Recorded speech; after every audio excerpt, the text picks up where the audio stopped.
Certo, Guilherme. A minha pergunta, eu queria entender melhor o que que você entende por conservadorismo e particularmente em relação ao Brasil. Por quê?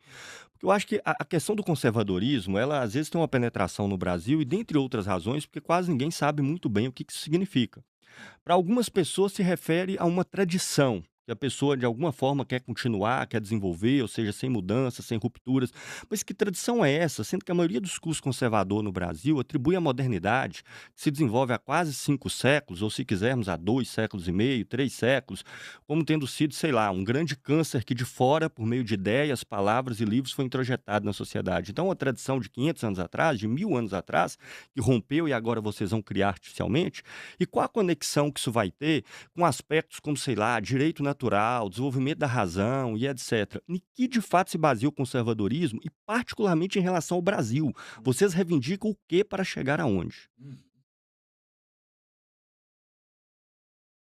Certo, então vamos lá. É claro que eu não falo por todo mundo que se autoproclama conservador, mas eu diria que ideias mais tradicionais no Brasil vão beber de três fontes fundamentais: do legado da filosofia grega, e, portanto, do uso da razão a partir da filosofia clássica, do realismo filosófico, como definido por Aristóteles, que vai falar sobre as virtudes, a importância de se cultivar as virtudes, a importância de se buscar o bem, a verdade e o belo, do legado que vem do Império Romano, obviamente não as partes negativas do Império Romano, mas a ideia de autoridade, de hierarquia, de que você galga espaço por mérito, e da religião cristã, que trouxe uma noção de amor ao próximo, trouxe uma noção de sacrifício pelos outros.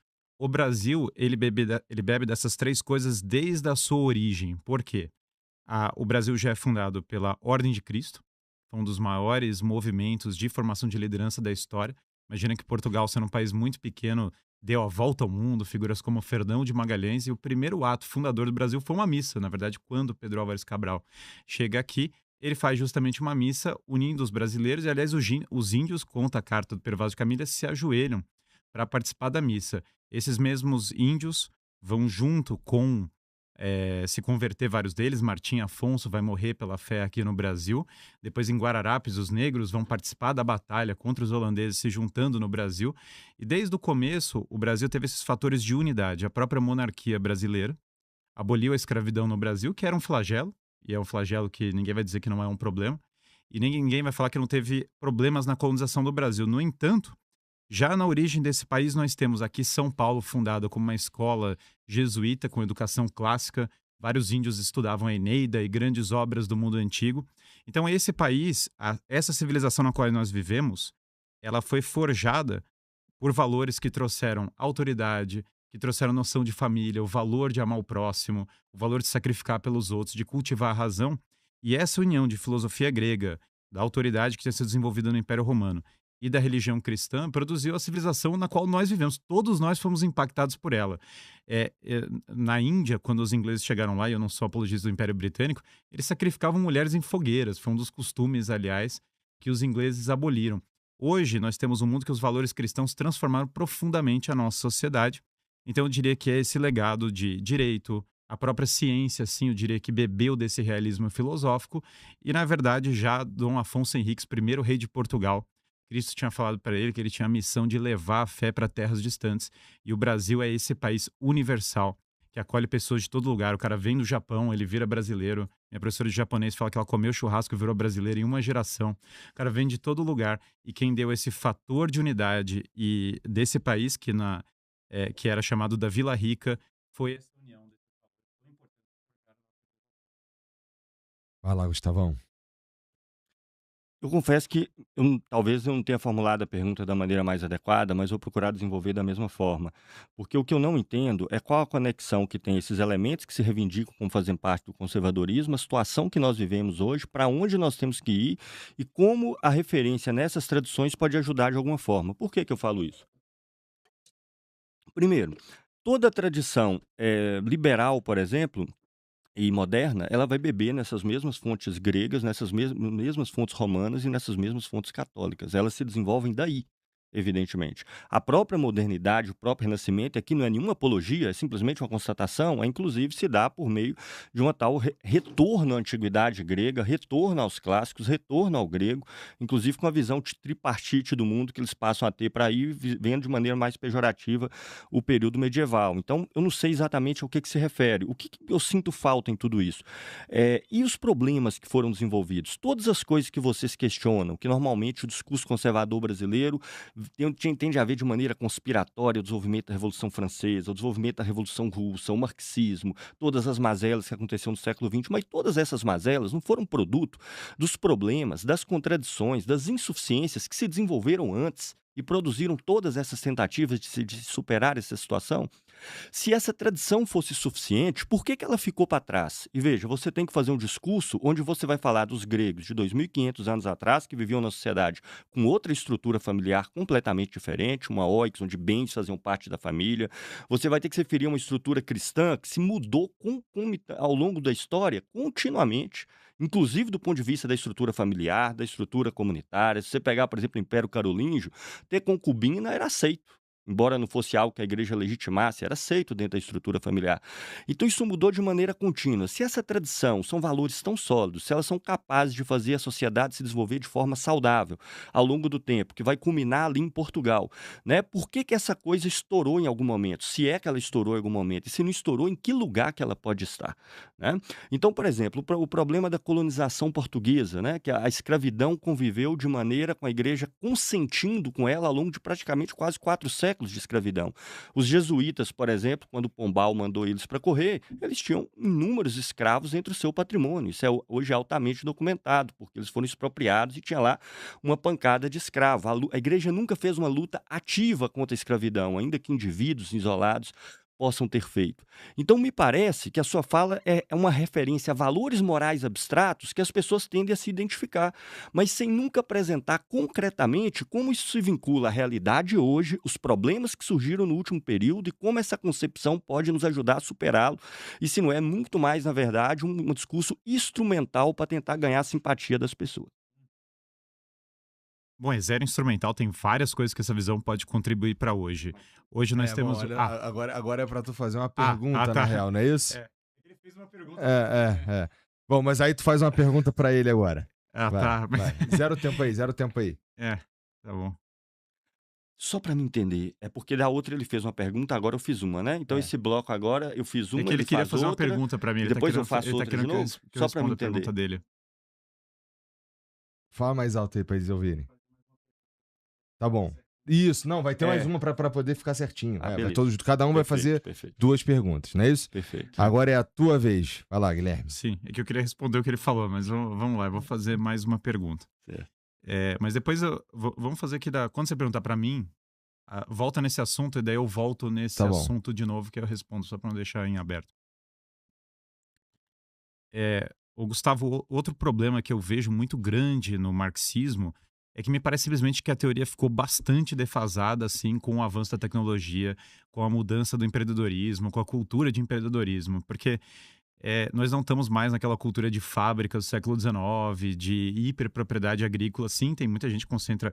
Sempre vai ter concentração de propriedade privada, e, aliás, o próprio marxismo também concentra propriedade privada, porque os que fazem a revolução ficam com os bens para eles. Mas hoje em dia o cara monta uma startup na casa dele, ele pega um agente de IA e cria tantas coisas. Ou seja, quando eu leio o Manifesto Comunista, estava até relendo agora de novo. Karl Marx fala, não, mas é que a propriedade não vai espalhar para as pessoas. E nós estamos num mundo em que a propriedade nunca espalhou mais, o padrão de vida das pessoas nunca cresceu com mais facilidade. São incontáveis pessoas que não tinham oportunidade, que agora conseguem abrir uma empresa, conseguem abrir o seu negócio e conseguem prosperar. E num mundo estagnado isso não seria possível. Vai lá. Nós temos uma visão realmente muito diferente do que está acontecendo hoje, Guilherme, completamente diferente. A propriedade nunca foi tão concentrada. Vou dar exemplos para vocês. E eu não estou dizendo que o que é anterior é melhor, tá? É simplesmente um fato. Então, por exemplo, um taxista, ele tinha controle completo sobre a atividade dele. Agora, ele só faz a sua atividade se vinculando a uma propriedade que ele não tem. Um mega sistema com um valor bilionário, né? por exemplo, do Uber, dos aplicativos de transporte. No instituto que eu trabalho, o ILAESE, a gente publicou o Anuário Estatístico do ILAESE, onde nós fazemos uma catalogação das 700 maiores empresas do mundo, numa série de 20 anos. Essas 700 empresas, elas têm receita que equivale a 70% do PIB mundial. Hoje é o contrário, hoje a pessoa está mais dependente do sistema da Amazon, de e-commerce, por exemplo, para poder fazer comércio e tudo mais. A indústria não é só a metalúrgica, da fábrica no sentido clássico. Hoje é a indústria digital, que concentra as principais capacidades produtivas da sociedade hoje, em 2, 3 países, para não dizer Estados Unidos e etc., que desenvolve esses softwares que nós apenas usamos, que nós trabalhamos para ele. Por exemplo, o YouTube, nós não somos os proprietários do YouTube. Nós utilizamos o YouTube, que é uma propriedade que vale dezenas de bilhões de dólares, inacessível até para os grandes capitalistas brasileiros. Na verdade, a propriedade hoje ela é tão concentrada, mas tão concentrada, envolve investimentos tão massivos. Vejam a briga de IA que existe hoje no mundo, que os grandes capitalistas brasileiros, se quiserem, não conseguem entrar. Além de não ter conhecimento tecnológico, segredo comercial e tudo mais. Então, todos os ramos que surgiram dos anos 70 para cá, que envolvem semicondutores, que envolvem indústria digital, parte de memória, grandes data centers, os grandes sistemas que são construídos em cima disso, tudo isso envolve magnitudes de capital que são muito superior ao que era a indústria automobilística, de eletrodoméstico, os setores que representavam as transformações tecnológicas lá de trás. Então, veja, o que Marx está analisando é as relações sociais, ou seja, como nós nos relacionamos entre nós para poder nos apropriarmos das coisas, as fazermos e as distribuirmos. Essas relações, elas não mudaram, elas se aprofundaram, elas se desenvolveram, né? E esse conteúdo técnico que muda, ou seja, a substituição de eletrodomésticos para software, a digitalização dos valores de uso, de CD para stream, não muda a relação social. Você continua tendo o stream, que é uma mercadoria que agora é bilionária, a tal ponto que a gente não consegue nem comprá-la. A gente tem que pagar para usar. O que nós temos hoje é uma servitização tão grande que nós compramos cada vez menos coisas e cada vez nós temos que pagar para ter o direito de usar aquela coisa. A tendência da computação, inclusive, hoje é essa, que o computador nem funcione mais por meio de memória e processador físico, mas meramente como um prompt ali que nos permite nos conectar a uma nuvem e a um processador de um data center que está lá fora. Está tudo caminhando nessa direção, com a propriedade muito mais concentrada e cada vez mais a gente tendo menos possibilidade, a não ser ter a iniciativa de trabalhar 12 horas por dia com Uber, por exemplo, para tentar ganhar alguma coisinha. Tu, Guilhermão, vai. É, então vamos lá, primeira coisa. Justamente se quando uma pessoa fica aflita, mas a propriedade está sendo concentrada, é justamente porque está concedendo que a propriedade é fundamental. Muitas pessoas ficaram muito ricas, esses serviços nem existiam, na verdade, no passado, eles foram criados novos. O foguete começou a pousar, o Elon Musk ganha muito dinheiro, só que o foguete não estaria pousando se ele não tivesse feito isso. O e-commerce da Amazon cresce tremendamente, mas você não recebia os bens. E, na verdade, nós íamos estar presos, tendo que puxar o saco de alguém no governo para descolar um cargo, puxar o saco de um parente do Mao Tse Tung. Senão você não consegue um cargo num partido. E aí o que acontece agora na China? Maior número de milionários da história, desde que abriu para o capitalismo. O que acontece nos Estados Unidos, mais milionários. O que acontece no Brasil, mais pessoas têm acesso a bens de uma maneira que elas não conseguiam nem sonhar nos tempos anteriores. E eu não acho que o capitalismo não tem os seus problemas, tá? Eu não acho que vai ter problema com big techs que vão ter superpoder e vão usar isso. Aliás, eu acho que isso é um outro tema. No entanto, a solução não é cortar a possibilidade das pessoas empreenderem, cortar a possibilidade delas inovarem. Na verdade, é incentivar isso mais ainda. Quanto mais empreendedorismo, quanto mais pessoas puderem participar da competição, melhor. Na verdade, o problema é a falta de competição, não a ausência de mais competição. Quanto mais competição, melhor para todo mundo. E aí você vai ter uma classe média mais próspera. E voltando na questão anterior, o que é essa visão de falar sobre Grécia, falar sobre Roma, agrega para hoje? Agrega várias coisas. Hoje nós estamos numa época de desestruturação da família e crise de fertilidade. As pessoas na Europa não têm mais filhos, a Europa está sendo engolida pelo Islã. E a desestruturação da família tem infinitos problemas. 50% das crianças no Brasil crescem sem o pai. E a ausência paterna gera uma série de problemas. E o cristianismo ensinava as pessoas a cuidarem bem da família. Essa noção de mérito que vinha do Império Romano colocava ascensão gradual. Você tinha que passar Por exemplo, no modelo da China antiga, você tinha que na dinastia Song, você tinha que fazer provas para ocupar cargos públicos. No Império Romano, você tinha que provar mérito ao longo de 36 anos de carreira.